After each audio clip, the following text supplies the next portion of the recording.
I've been sitting. I felt good to stand up a little bit. I'm gonna sit down. I apologize that I have to sit. In 2011, I was in Iraq, and I was with a group of guys that were very aggressive, and I jumped out of the helicopter and I broke my back. I broke 6 vertebrae, and they put in 12 screws and 2 rods, and I don't stand very long, but I don't have a lot of pain. So I don't mind sitting if it's okay with you. You guys don't mind, do you? Yep. Have you had a good morning already? I mean, breakfast is feeding your soul now. There's a lot of things I want to say, but I want to get to it real quick. To tell you, there's a lady here. If she went in this room, if she went in my life, if Brenda had never been born, this boy wouldn't be here. There's no way on God's green earth and this blue marble floating through space that I could have endured what I've gone through without that woman sitting right over there. Brenda, that's my sweetheart woman. I love her.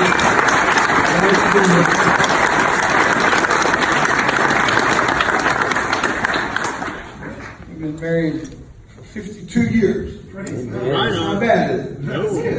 I don't know how she stuck with me that long. You'll hear things this morning that will make you say that woman's, there's some divinity in her to be able to stick with me through what I dragged her through in our lifetime and in our marriage.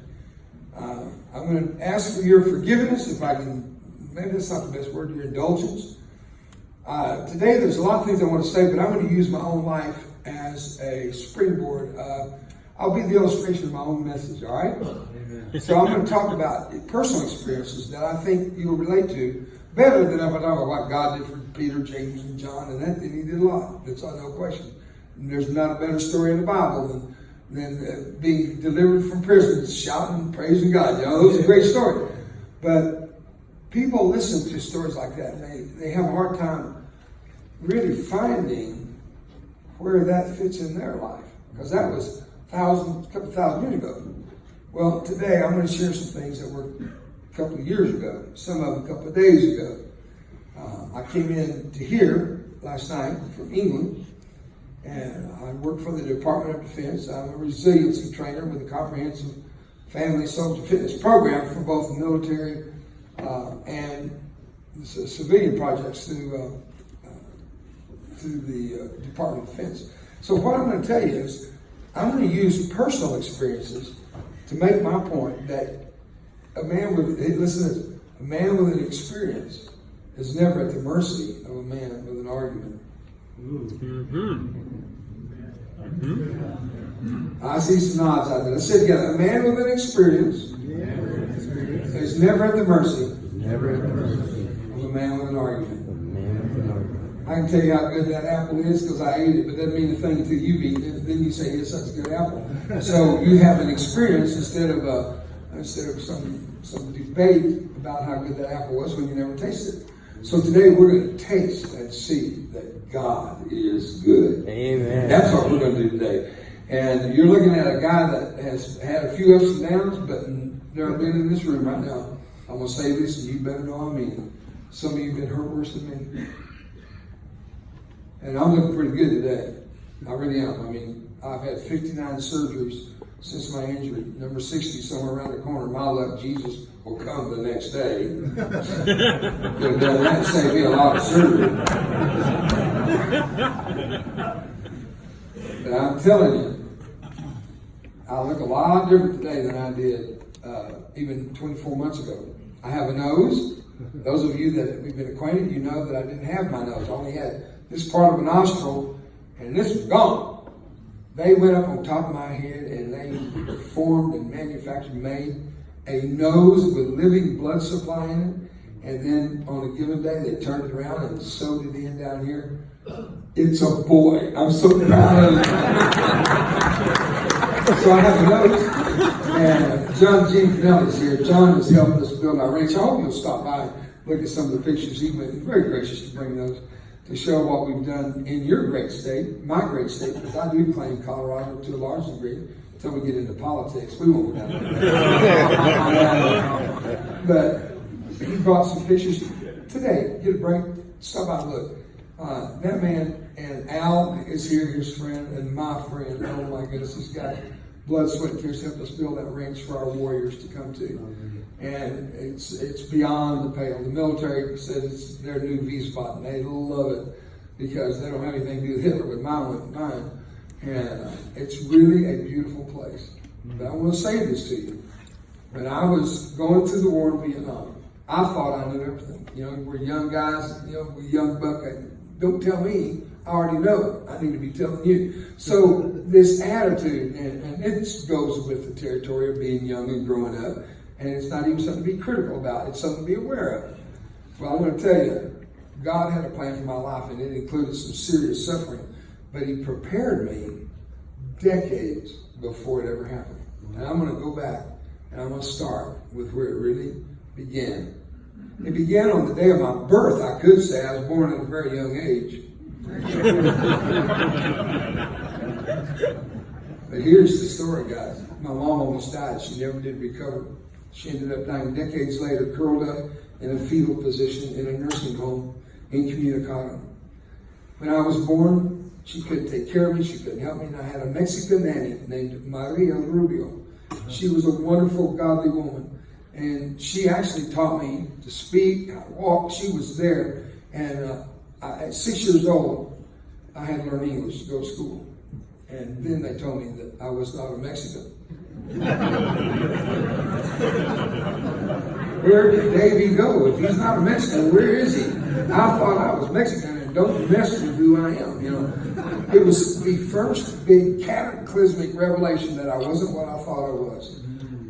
And in our lifetime, we will have occasions like Simon Peter said on the porch of Pontius Pilate and of the great high priest, the big high priest, that they were so adamant to kill Christ and destroy Jesus.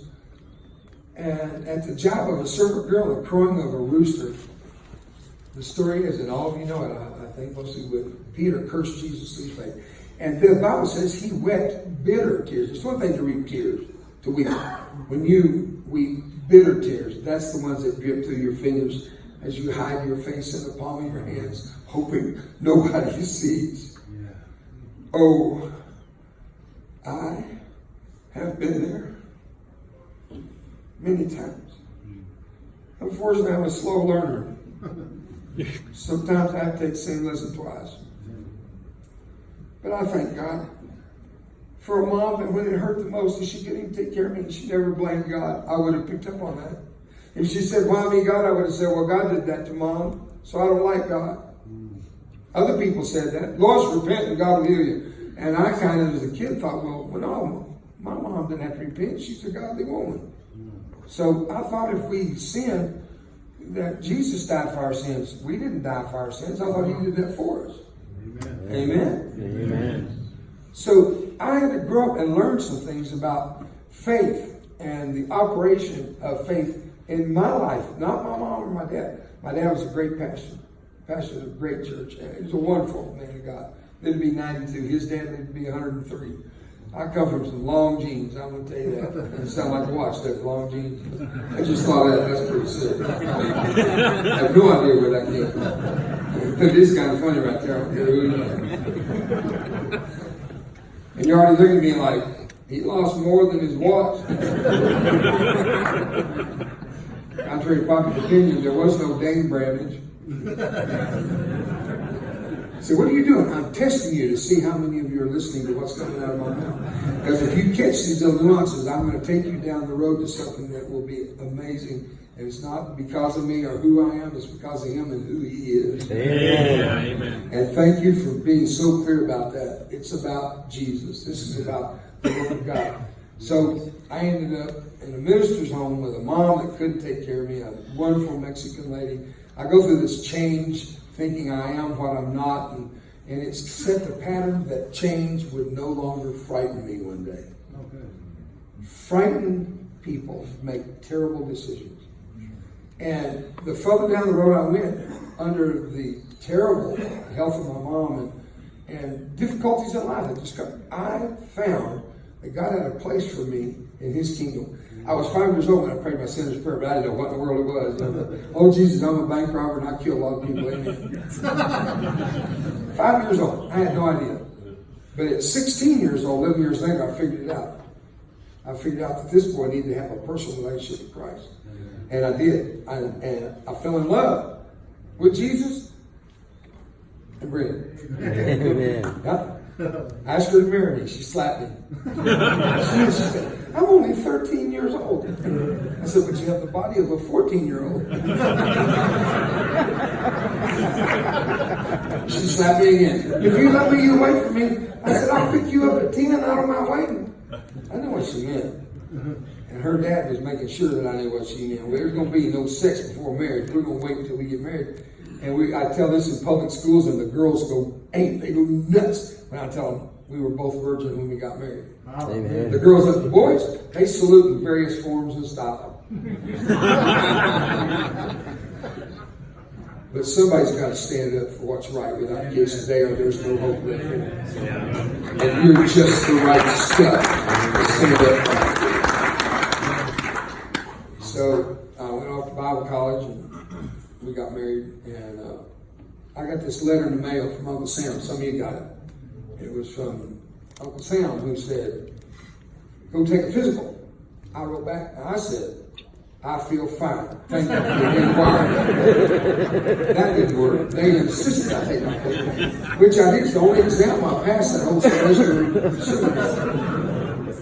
That's not a joke. My grades were terrible. I was working in General Dynamics in Fort Worth, and I was going through Bible college. I was making more money as a freshman than my college president. That tells you how lucrative defense contracts can be, especially in the aircraft industry during war, because the industrial complex is amazing. And I just kind of lost, I don't worry about those grades until that silly letter showed up. And so I took it down and I told him, I said, I passed my physical, but I got to tell you, my grades were below sea level. And he looked at me, I could tell something rung a bell in his head, but he didn't know what it was. He was in the Navy and still didn't catch me. My grades were below sea level.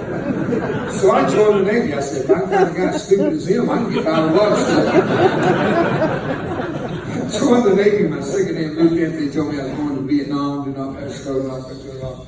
And they sent me to Coronado Island. I was trained by the commander at that point of SEAL Team 1. I was trained with SEAL Team 1. I went to Vietnam with SEAL Team 1. I was injured with SEAL Team 1, but I was not a SEAL. I was a brown water black beret, the tiniest little group with the highest killed in action per capita. These guys were crazy and I loved them. I could have fun on my boat. It was made of fiberglass, it was fast, and we delivered our SEAL teams in good shape and picked them up and kept them alive under fire. We knew our stuff. But I'm going to tell you, it was a job that no amount of training could adequately prepare me for. And whenever I finished my training, and I don't know if you understand that, they really do get physical. You have to run like 8, 10, 15 miles. I don't know if you've ever seen a fat boy run 8, 10, 15 miles. I was still jiggling 15 minutes after we were through running 8, 10, 15 miles. That's not a joke. I lost so much weight I had to tease the hair on my legs to keep my socks up. So I get a week off before I go to Vietnam. And I go home to that girl. And I know what's coming. It's going to be hard getting out of there. I'm going to try not to cry because I don't want her to see me cry. I'm going to fight for my dignity. And we get to Love Field, of all places. Love Field in Dallas. And I kiss her goodbye to go to Vietnam. And I can still taste the salt of her tears on my lips. So help me, guys. All I can do is close my eyes and lick my lips. I can remember it. And I turned and walked away without a tear. Proud of myself. Right up to the point, she said, Davy, and there went the tear. I spun around angry for losing it and emotionally about it. I said, what? She asked me a question that haunts me to this day. She said, are you coming back? A lot of you veterans had somebody ask you that question. So passionate. You remember that hollow, empty feeling But they give you statistics, and you're not supposed to come back. And if you do, you'll be mutilated. You have no hope. You're not going to make it. You got the highest KIA in the military at that time. And you can't prove it because if they don't retrieve a body, you're not KIA, you're MIA. And so many of our guys were dead, and they knew they were dead, but couldn't be listed KIA because they didn't have the body. They went down with the boats, and they became fish bait. And there's no way out of this. And I knew I was not going to come back the same boy she married. And I looked at her, and I said, I'll be back without a scar. Where did that come from? I could have just said, I'll be back. Then I could be governor of California. It'd be better. Yeah, better. So I actually told her I'd be back without a scar. And I felt a cold chill up my spine when I said it. I realized, man, I just made a promise I cannot keep. They put me on a big old ship, it was an airplane, but like a ship, and they had all military in it. And they had people dressed in white like we were on a ship. And they were our guides and our, whatever they call them, that provide for you on these tours, on cruise ships. I'll never forget it. I'm going to war, and we got a crew chief here serving us all the alcohol you can drink. And I never drank. I tasted a beer once. My brother-in-law gave it to me. We were hiding in the barn, so his wife, my sister, couldn't catch us. It was bad. I took one swig, and it tasted horrible. I was gagging. I was about to throw up. I said, Herman, there's something dead in this thing. He said, drink it. You got to develop a taste for it. So I tried, but I couldn't. I was gagging. I got even. I said, here, you take a swig. And he did, and he liked it. I said, you are no way my example to follow my dad. My dad was an alcoholic before he came to know Christ. I said, you are an alcoholic. And I reached down and I picked up a cow patty in that barn. And I shoved it right in his mouth. He's spitting and gagging. That tastes horrible. I said, you gotta develop a taste.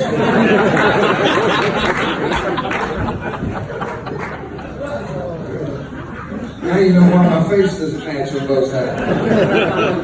Oh, that was hilarious. I ran for my life. I was screaming, don't eat and drive, bro. So here's this little preacher's kid growing up. Now I'm in Vietnam. I kissed my little darling sweetheart goodbye, my junior high school sweetheart. My life is out of my control. And they're telling me I'm going to be in the most dangerous part of Vietnam with the Navy SEALs. And I'm thinking, you know, they say that stuff, they don't really mean it. They did. They meant it. I only lasted 8 months. But it was 8 months that I have no shame for. And I've said it many times, I'm proud of my scars and stripes. People say, you do it again. I said, well, the grenade blew on me and you got the brain damage. Wow. Do it again. Are you out of here ever loving man? I wouldn't do it the first time I know it was going to hurt that bad. They said, we don't know tomorrow. I don't know what's going to happen. So would all things being equal, would I do it again? Yeah.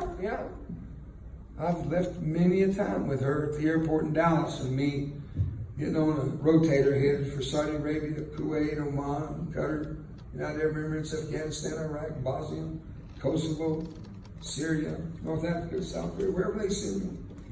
And I wondered, is this the time? Will this be the one I don't come back from? God's not through with me, and He's not through with you. We're still God. We got heartbeat. We have a purpose and a mission. And I'm going to tell you something. No matter how many times the little devil tries to throw up, you can't do this, you can do that. I laugh. I love the story, and I thought one of you were going to tell it this morning about the captain that comes to his general. Oh, general, the enemy is everywhere. They're in our foreground. They're in our left flank, our right flank, our rear flank. Oh, general, what shall we do? The enemy is everywhere. And the general said, the enemy shall not escape. Come on, brother. That's the God I serve. Yes. It doesn't matter what the odds are. It's who wins that matters, and we never lose with Jesus. And I'm telling you today, the devil took his best shot On July the 26th, 1969. I know some of you think that's right after the War of 1812. Then there's other guys in here my age, and you know it was yesterday. And on July the 26th, I picked up a white phosphorus hand grenade. It was my second day at that exact location. 3 days earlier, I had been there, and the enemy got a shot off on me. And I was awarded my first Purple Heart. And at that point, I lit up. I couldn't believe that it had happened. I'm taken in. I'm fine. I just have injuries that they had to make sure I didn't lose my eye. They dug out shrapnel. They stitched up my cheek, which 3 days later would be blown off my head. And 3 days later, we're back in the same place. I was off the river for 3 days because of my injury. Now I'm back the first time, right back where I took that first injury, and they were still there. They were waiting on us. And a sniper put a bullet through me. He's not supposed to do that. Where did he come from? He can't do that. I'm here for an intelligence report. This is a non-combatant moment. We're just looking for evidence of how many, where, when, who, what weapons. Just getting intelligence reports, and he put a bullet through the back of my hand and blew a grenade that I was trying to throw to burn down high brush. It's called white phosphorus. All you military know what I'm talking about. Willie P. Burns, they estimate 5,000 degrees Fahrenheit. I went blind in my eye, deaf in my ear, blew my face off. Everything not covered came off to the bone. What's covered was burned second degree off my clothing, and it actually grew back without grafting. A little bit, but not much grafting. Isn't that amazing? Over here, there was nothing left. I looked down, and my face was on my boots. I looked a little closer, and I could see my heart beating. And I knew. I just broke that promise. That little girl, she didn't deserve that. She grew up with fantasies of a handsome young prince now turned into a frog. This can't be. I don't know these people well enough. I've only been here 8 months. I'm getting the language, but it's not the best. I confused it with Spanish. And Spanish and Vietnamese, you come out Pentecostal. Nobody knows what you're talking. Even God says, what?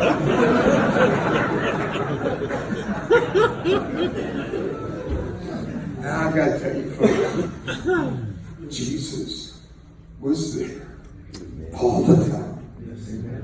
All the time. He never missed a heartbeat with me.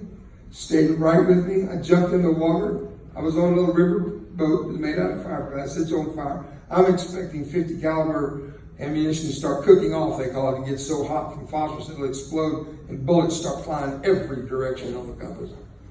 I expected that to happen, and now I'm jumping in the river, and phosphorus burns in water. You can't extinguish it. I'm burning in the water. My skin is all around me. I'm beside myself. I tell people I needed to pull myself together. That's sick. If you're junior high, you enjoy that. But my brain said, it's over. You're not coming back from this one. I've been in a lot of tough situations, but I've never been in one that tough. But God had a plan for my life, and there wasn't a devil in or out of hell big enough to pluck me out of the hand of God. Give it up for Jesus. It's not about me. It's about Him. That's the truth.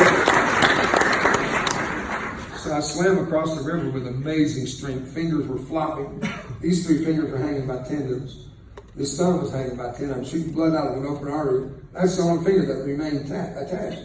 They got them back home. They don't work, but they make a good mic stand. And the preaching finger. Repent! I'm telling you, to me, it was God's promise that what He called me to do as a little boy was still going to come to pass. That was the day I thought it's going to be all right. And a scripture came to my mind from Philippians chapter 1, verse 21. For to me to live is Christ, and to die is gain.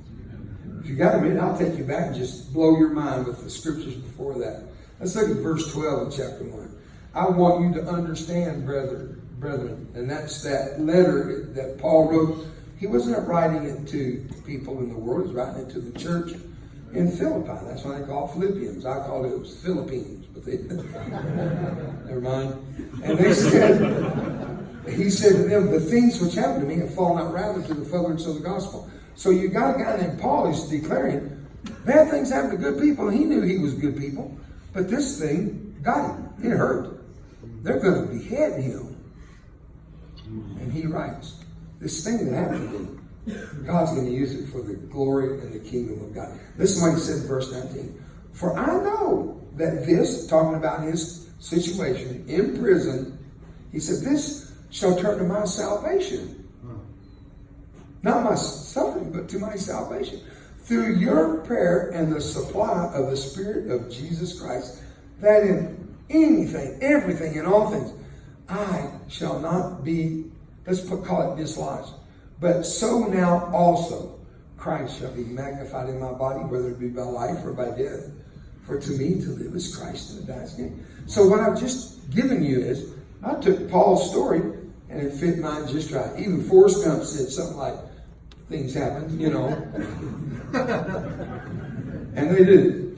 So what are you going to do when they happen? Why me, God? I don't recommend it. Don't do it. Don't go, why me, God? What if he answered you? I don't know, George. It's just something about you I don't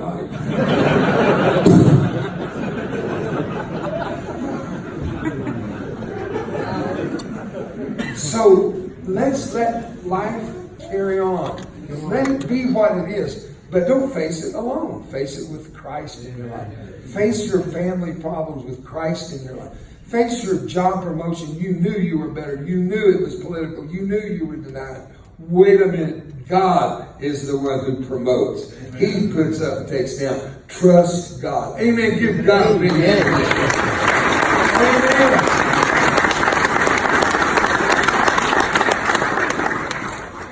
So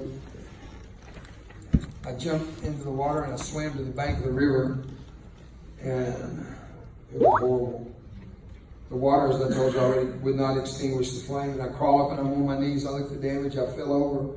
They all thought I died. And I was listed killed in action all the way to the Pentagon through my chain of command. But the medical team, when they came in what's called the dust off, the helicopter, they thought I was dead until I was in the helicopter. So the guys on the ground never knew that I wasn't dead. But on the way out, I yelled, "Medic!" And he thought he almost jumped out of the helicopter. Looked at the pilot, I think, lost control. We're dropping like a rock, and I thought, good Lord, we're going to crash, and I'll be the only survivor. They got me to Saigon, emergency surgery. I could go on and on with all these stories that will just amaze you. Not because of me, but because of God. And then they got me to Japan, and I asked for a mirror, and that was the no-no. They brought it. They held it over my face on this side, and I could look up, and I saw this side of my face swollen almost to my shoulder, charred black, but yet there was skin under it, so it grew back. This side, teeth, nostril, cartilage, eyelid's gone, my eyeball turned gray, it's burned, I'm a mess. And I think, oh, God, she'll never love me. I'm a monster and a freak. And I did something that could not be more wrong. And you've already predicted it. I thought, if I can't be what she wants, if I can't measure up to the standard of that handsome young prince that she married, it's not fair to a little teenage girl to be stuck with a monster and a freak. And I decided that I would take my life. I had no gun. I had no knife. How do you kill yourself when you're out of the hospital? You hooked up everything, keeps you alive. Unhook. It's that simple. I started pulling. I pulled, and I laid my head back, and I waited to die. And I got hungry. It was the wrong tube. I pulled lunch. You can die that way, but it's going to take a while. And if you smell a pizza, you're saying, plug it in, plug it in. Guys, listen to me, look at me, let me say this to you. Some of you youngsters back there, I've been eyeballing you in the red shirt, buddy. You're young, you need to hear me. No matter what you face in your lifetime, there is never a good reason to take your life. The life that God gave you, He will sustain in you, and you can make it. Give it up for Jesus. That's the truth, guys. That's how it works. So instead of me being God over my situation, I think God be God over my situation. And I had so much fun. It's crazy. I had so much fun in a hospital. In a hospital with people that couldn't imagine us living. They put me in a room called actually it was where we were going to die. We nicknamed it Death Row because they wanted all of us to die in that one room so we wouldn't discourage people out on the main ward. There were 13 of us in there in Death Row. It was the ICU, and I didn't know what that meant until one day tried to walk with that robe they put on me, and that thing didn't come together. It's the ICU. I saw me too. That was fair. I finally understood what the draft meant. I got to close by telling you what happened. The day they decided that Dave Roever would not die in Japan, but they would send me home to that girl and not send her to escort my body. That was a good day, folks. That was a good day. They got me to Brooke Army Medical Center. I'm not going to tell you, nothing in my life ever hurt like what I'm about to tell you. It's just horrible. But I'm going to insert, to make this easy, I'm going to offset some of the pain by telling you. When I saw Brenda for the first time, it was not my first experience in the hospital at Brooke in San Antonio. That was my second. The second's going to be her. She was the second experience. I'm telling it first. She came in, and a woman came to see her husband, is in that intensive care unit, the ICU with me, that we call Death Row. He had no skin. 0. Wish to God every one of us could know his name and just remember it. Because his wife sure didn't do it. She walked in, threw her wedding ring on the bed, and said, "You're embarrassing. I couldn't walk down the street. You walked out." He was the first of 13 to die. The 13th obituary has yet to be written, and I'm talking to you about it right now. Because God had a plan for my life, and that woman would see to it that there wasn't a devil get in the way. And there were a few of them that tried. I'm telling you. She was amazing. I told her, when they put me into that unit, they let visitors come in, as I said, this woman, she tells her husband, "You can't walk down the street with you." And I'm thinking, dear God, that's what's going to happen to me. Which tube? Where do I go? How do I stop this insanity? And she walks in. She steps up to my bed, read the chart, and she said, "Doc, this is Dave."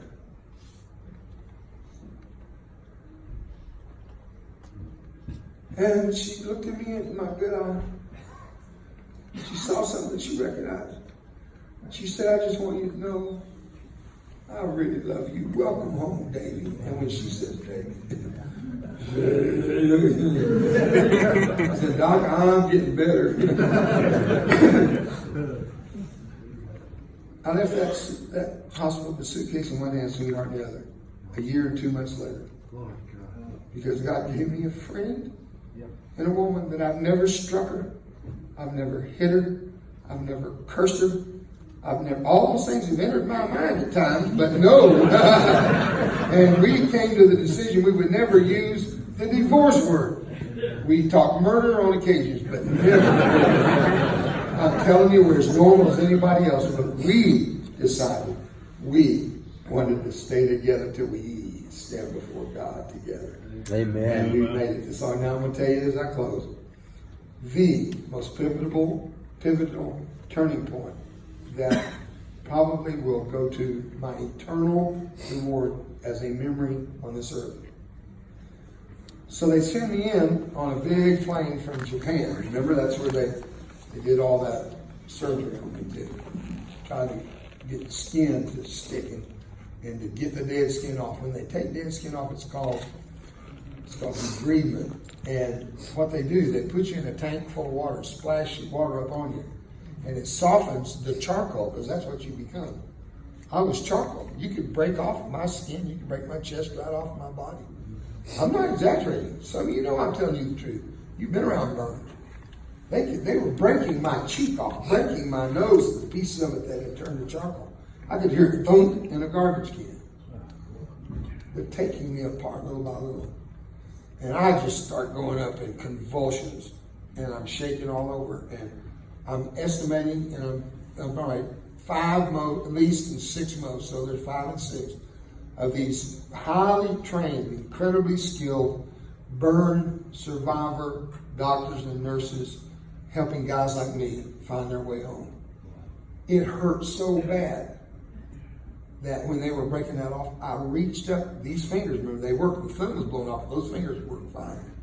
I reached up and I grabbed that nurse by the hair of her head, and I flipped her over the tank wall into the tank, and I had her head down in the water. I was trying to kill her because she, my brain said, is trying to kill you. Fight for your life.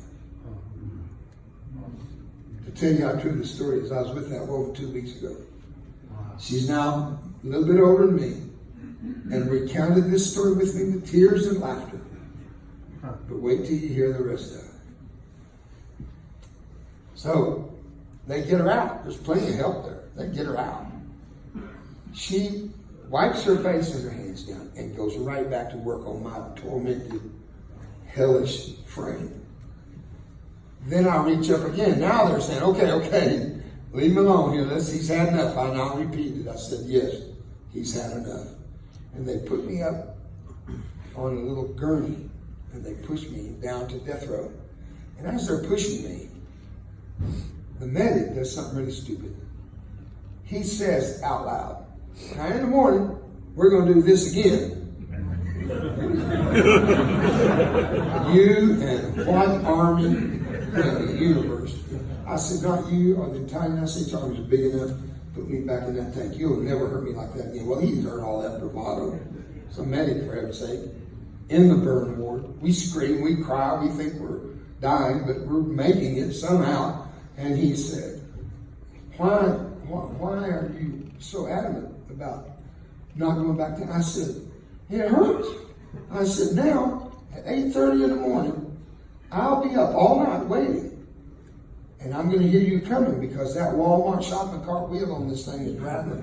And it was on a journey. That thing made me so mad. When you're hurting, everything tips you off. Amen, guys, you know what I'm telling you? And he gets me up, and they put the gurney beside my bed. It's got an air mattress. There's guys on each end. I didn't tell this story for years. But I thought one day, you know what, I just got to get it into the book.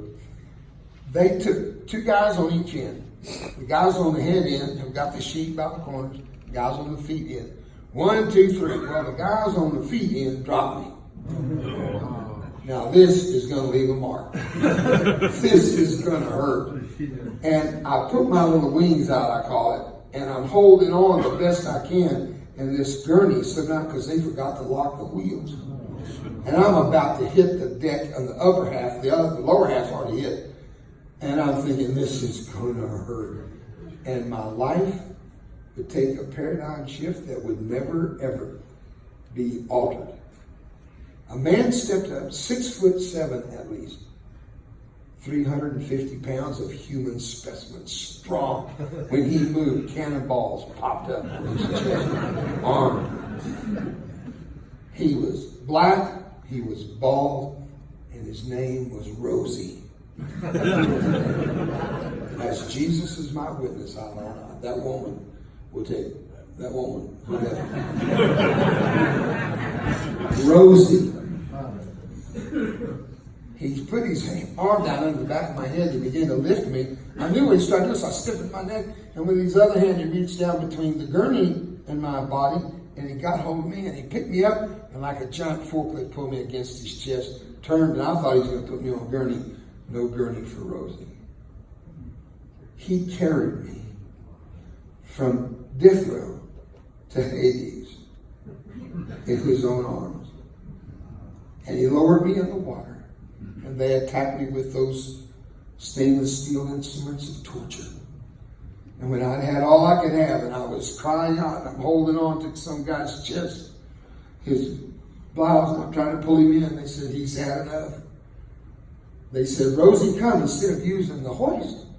Rosie's right there. And he reached down in that filthy water full of my blood. It's now pink, and it's all over everybody that had pink, had a white uniform on. He picks me up, they dry me off, and he turns. And I'm going to have to stand up and illustrate this.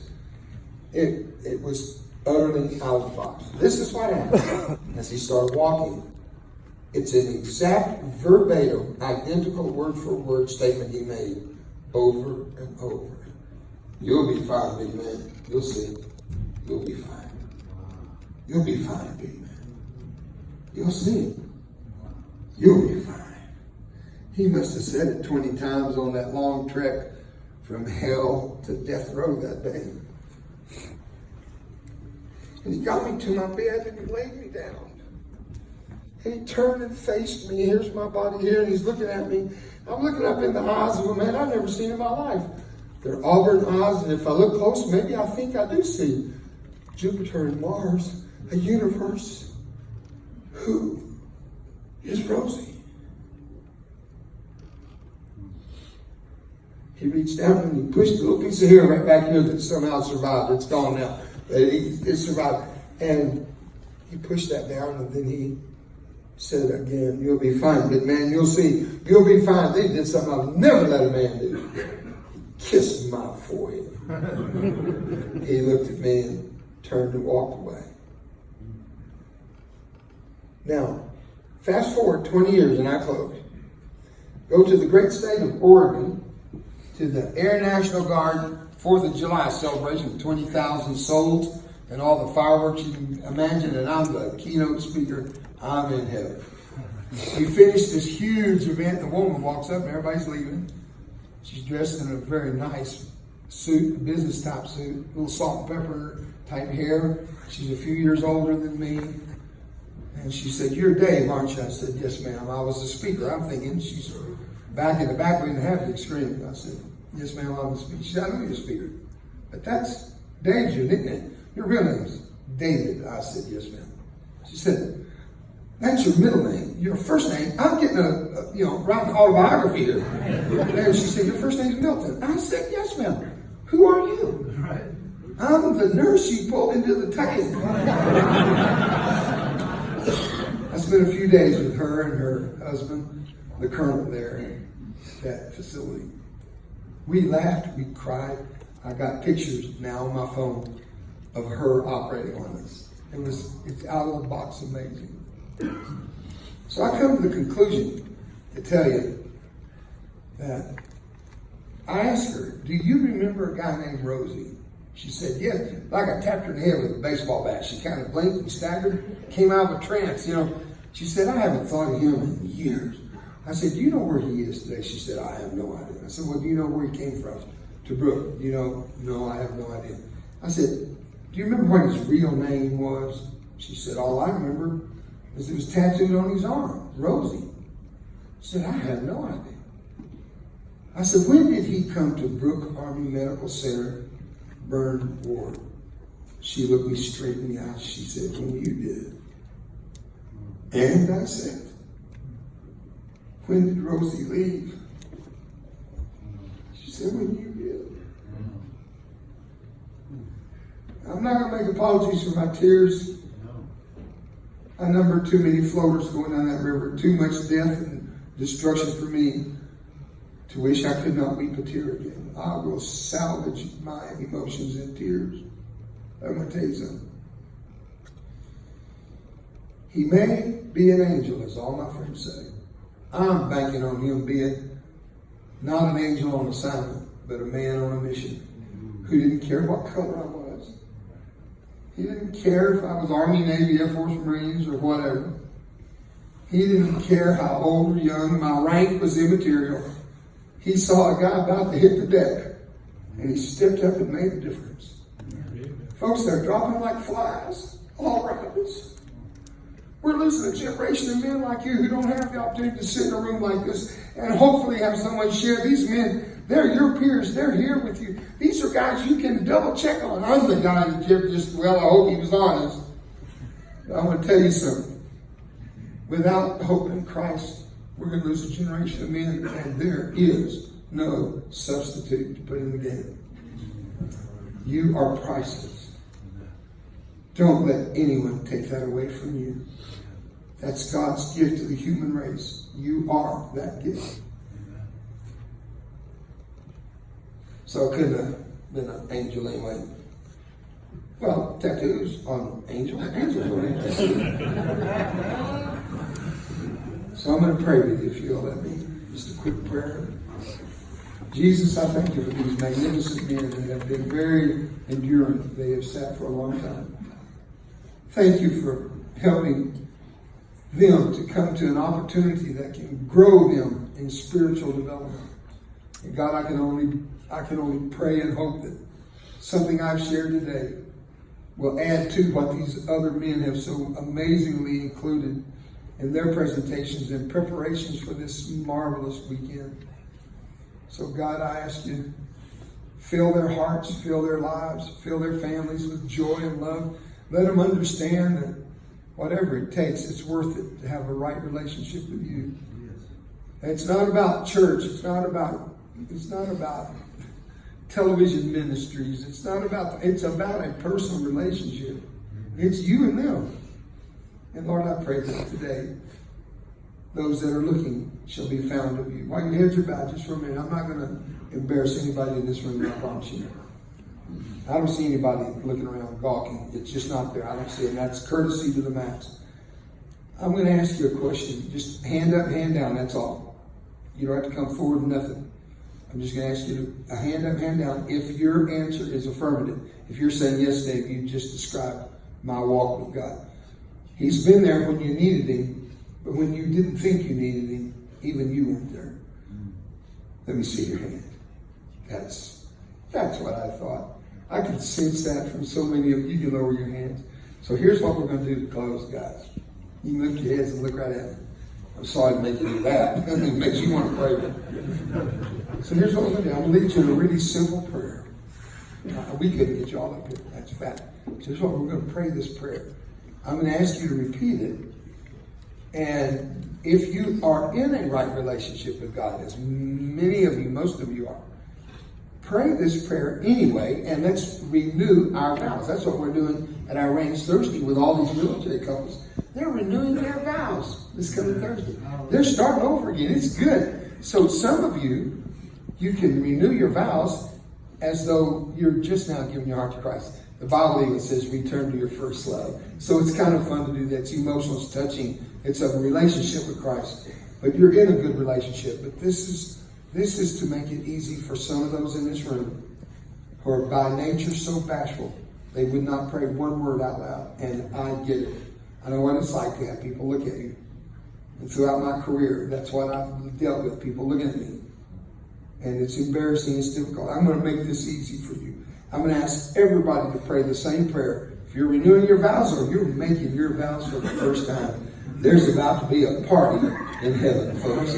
They're going to celebrate when somebody who is without Christ comes to know Christ, and their name is eternally written down in the Lamb's Book of Life. So here we go. Let's pray it out. You don't have to even back your heads. Lord Jesus. Lord Jesus. I love you. I love you. Thank you for this day. Thank you for this day. For loving me. For loving me. This is your house. This is your house. I am comfortable in it. I am comfortable in it. I have called on your name. I have called on your name. And you have answered me. And you have answered me. You have given yourself for me. You have given yourself for me. So you could give yourself to me. You could give yourself to me. And I receive you now. I receive you now. I breathe you into my living soul. I breathe you into my Jesus, I love you and thank you. Jesus, I love you. That a new name That a new name is written down in heaven. is written down in heaven. Because from this day forward, Because from this day I forward, belong to you. I belong to you. No turning back. No turning back. No going back. No going back. I'm in it for the haul. I'm in it for the haul. In it to win it in victory. In it to win it in victory. In victory. Give the Lord a clap.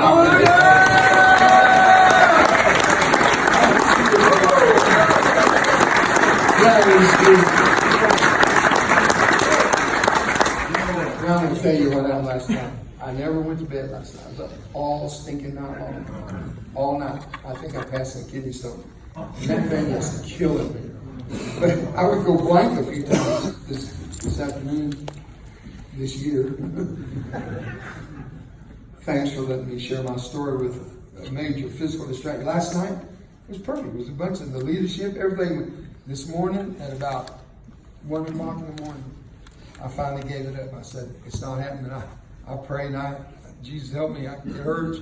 It hurts right now. But I am glad to tell you, He is not only our Savior, He's our healer. He's our soon coming King. Amen. I'm going to get in the car in a few minutes and I'm going to let my wife drive. And boy, that's faith right there. Wasn't with for her, I wouldn't be here. So here's what I'm going to do.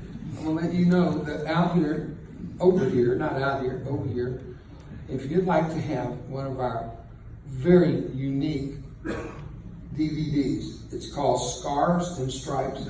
It was recorded at that little missions church of 33,000 in Fort Worth with one of my best friends and his best friend to America, Robert Morris. They had the equipment to make it phenomenal. It's a great DVD.